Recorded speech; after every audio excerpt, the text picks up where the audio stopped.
skip the Shulchan Aruch, skip the foundational teachings of our sages, and just go jump into the world of philosophy and justify themselves by saying, no, we're learning Moreh Nevuchim, that's the Rambam.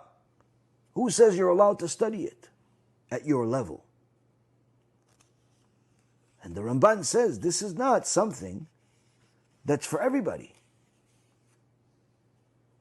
In fact, the Rambam himself, says the Ramban, wrote in the book, do not explain it or publicize it.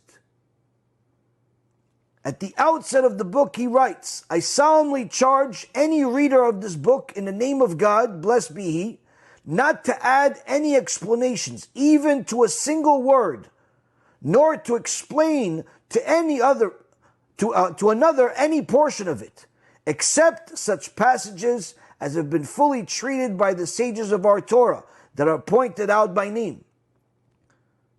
But he must not teach this to others. Anything that he has learned from my work alone, and that has not been hitherto discussed by any of other authorities of blessed memory. Here the Ramban says, even the Rambam, when he wrote this book, he didn't write this book for everyone to learn it at every yeshiva. This was the Kiruv book of the time for a very elevated generation of intellectuals that were baffled by the Greek philosophers and all of the other types of heresy out there. So the Rambam, Maimonides, had to address it to bring people to do Teshuvah. But this was not something that just anybody and everybody should learn. Even he himself says, anyone that does read it yourself. Don't study it with a group of people.